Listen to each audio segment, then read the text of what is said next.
Morning everyone. We're going to do upper body. There's going to be shoulders involved, chest, core, and I'm going to try and make it as cardio based as I can. So it's really important when you're doing the movements that you're focusing on control, time under tension. So if you can, slow down the reps, make it more difficult. The idea of this is not just to do it as quick as you can, but to make it challenging in a way that you're going to kind of get that muscle growth and muscle damage that we need to really kind of change your body shape. So I'm going to show you the movements. Make sure it's slow and controlled. Make sure you focus on technique. Technique comes first, let the intensity come afterwards. To our T press ups, I forgot to mention, really important that you kind of warm up, make sure your body's mobile, make sure that you're actually in the right frame of mind to be doing the exercise. So if it helps, go away, go for a short run, do a little bit of skipping, do a bit of running on the spot, some star jumps, just something that's going to get your heart rate, your body warm, your joints moving. You don't just want to come into a strenuous routine just going full in. So make sure you spend 5 minutes or so just getting warm before we do it. T press ups is a great movement just for getting the chest working, as well as working the rotation in the upper body as well. I'm going to go straight into it. So for me, I'm going to be in a press up position, making sure the hands are under the shoulders, gets the chest working, making sure the elbows aren't too flared as I come down, keep on or not too narrow. Just kind of working in the middle. So I'm going to extend my feet. As well with the feet, take a nice wide base. That's really going to help give you a bit more stability in the movement. From there, press, rotate, back down. Press, rotate fully, straight back down. So it's breathing in, breathing out, rotate. If you really struggle with that movement on your feet, just go down to your knees.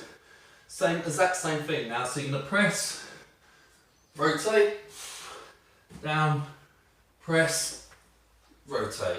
So with this movement, we're going to focus on doing, if you can, anything from 12 to 15 reps. Make sure you're being slow and controlled through it.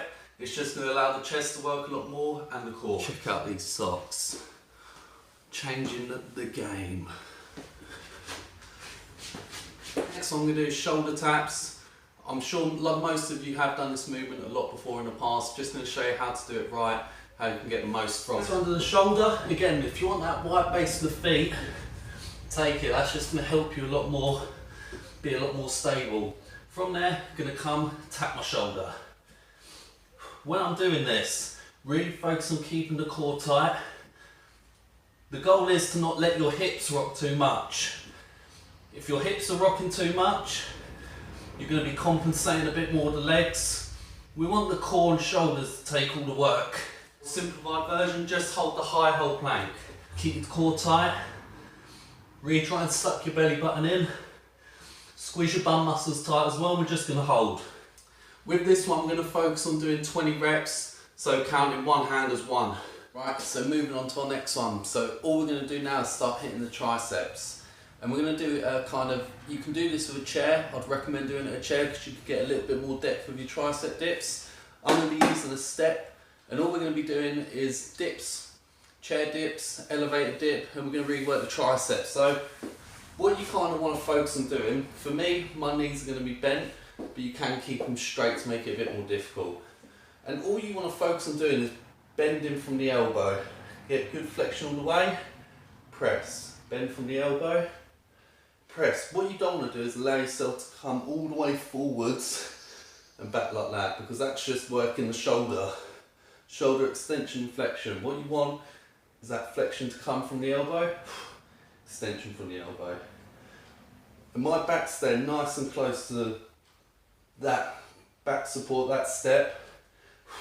Really focus on flexing from the elbow, press. And just by me thinking a bit more about using that tricep, it's actually getting activated a lot more. Moving on to the next one, so bear crawls. You want to get them in, and it works kind of two ways. So we're going to do a forward bear crawl, really works the core and kind of the core engagement and legs.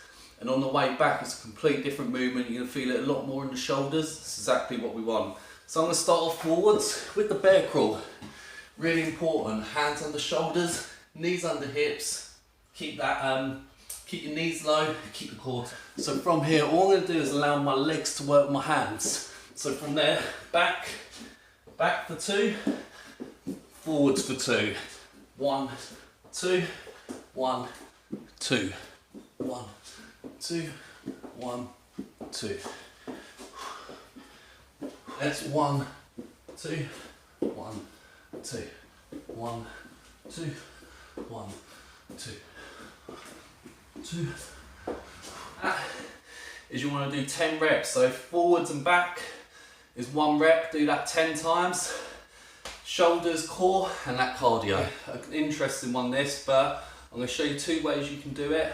Tricep press, I'm sure we've all done it before, is like a diamond press up. From there, onto your feet, core tight, all the way down, up. All the way down, up. For me, I've always allowed my elbows to be nice and tucked in. The more tucked in my elbows are, the more kind of flexion and extension you get from the tricep. The more wide they are, it's more chest, more narrow, more tricep. A simpler way of doing this is getting into that diamond press up position. Now doing it on your knees.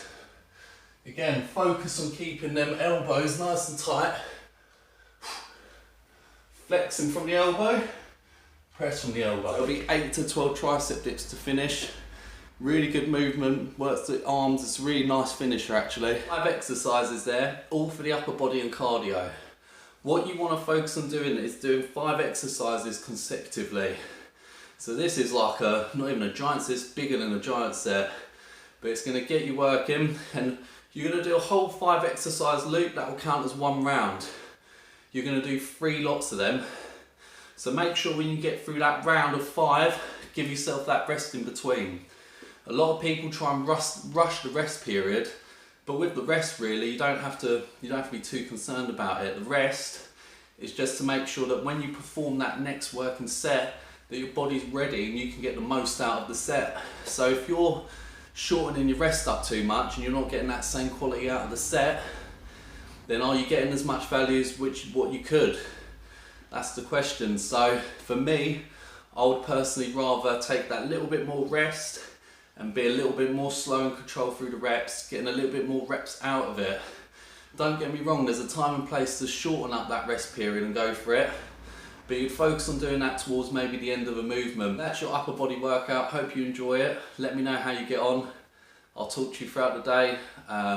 Yeah, if you want to leave a video with you performing the movement and you just want me to look at your technique, see if you're doing it right, especially for them tricep dips, just put it in the comments and then I can review it for you and give you some feedback. Job done, have a good day.